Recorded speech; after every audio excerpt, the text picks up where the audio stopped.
Hi, Al here.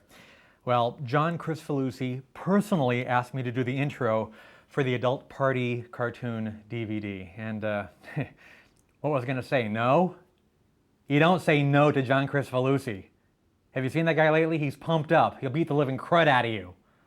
So here I am, introducing the DVD.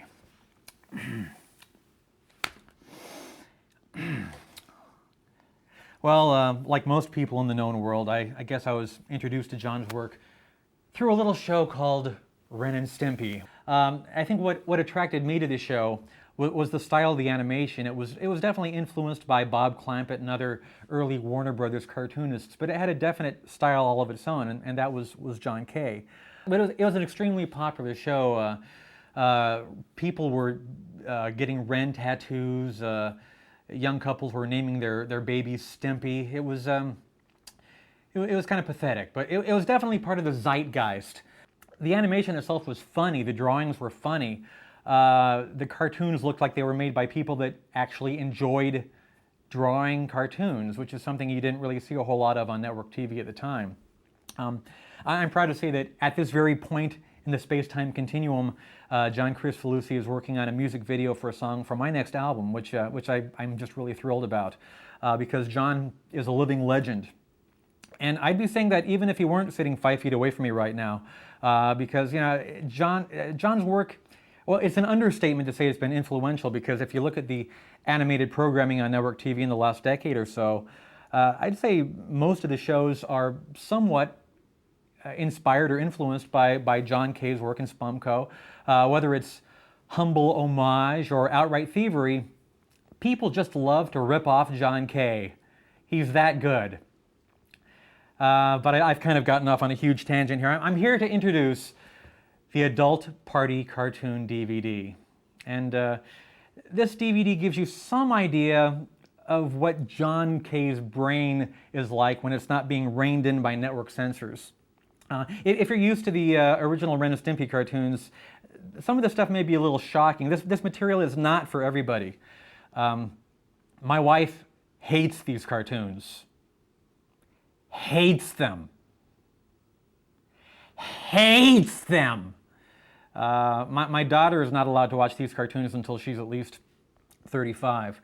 But if you're already warped for life like I am, or if you've got a sick and twisted sense of humor, or if you're just a fan of truly great animation, I think you'll get a big kick out of this.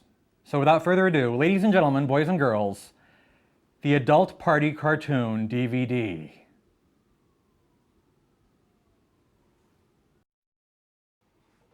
Hi folks, John Kay here.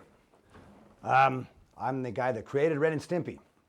So before we get going on these lost episodes, first I want to thank you for being fans and sticking around for what's been 15 years now since the show first came out. So I imagine you were probably like little kids watching it when it first came out in 1990, and now you've grown up and you've experienced changes in your body. And so have Ren and Stimpy. So that's what these lost episodes are about. So let me tell you the story behind this. Back when we were doing the original Ren and Stimpy, we used to get a lot of fan letters from you guys. And every fan would ask, they would ask for requests. Some fans really liked the gross stuff. Other fans would write in and go, hey, we like those hot chicks that you draw, like in Powdered Toast Man. Give me a whole cartoon about hot chicks. So I had this huge sack of letters of requests of story ideas and certain things that people wanted. So back then we started writing stories directly for the fans, and we pitched a lot of them to Nickelodeon. The second season had some of them, but there were a lot of stories that, they got rejected because maybe they were too much for kids, a little too old, or a little too risky for that time period. In fact, one of them you might be familiar with, Man's Best Friend.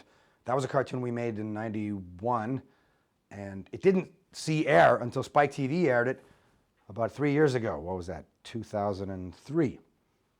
So that was a lost episode. But there are about 15 or 20 more lost episodes. 6 of them are on this DVD here, and we made them about 3 years ago because Kevin Kay at Spike TV called me up, and he was a guy that used to be at Nickelodeon way back when. And he said, John, we want you to make the cartoons that got rejected the first time around. And the gloves are off. We're going to put them on in prime time. So do whatever you want and give the fans their money's worth. Give them everything they asked for. So that's what we did. And I tried to get a bunch of the people from the original show back. So we had Vincent Waller, the director of Big Baby Scam and Rubber Nipple Salesman and many others. We had Jim Smith, who did Untamed World and Space Madness and was one of the key designers on the original show. Richard Purcell was one of the writers from the original show. He wrote Powdered Toast Man and many other stories. I found Eddie Fitzgerald, who worked on all the episodes for the first 2 seasons, and he came back.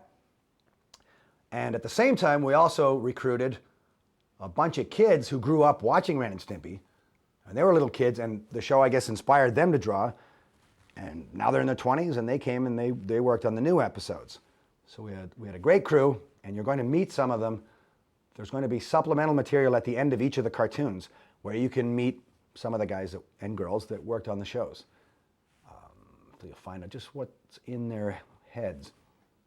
So let me explain a little bit about the difference between Spumco cartoons, why maybe you were still sticking around 15 years later to watch Ren and Stimpy over and over again, and the kind of cartoons that network studios make. See, generally, before we made Ren and Stimpy, I worked on a lot of crappy cartoons in the 1980s, which were all made by committee, and all anybody ever worried about was whether they were going to offend anybody or not.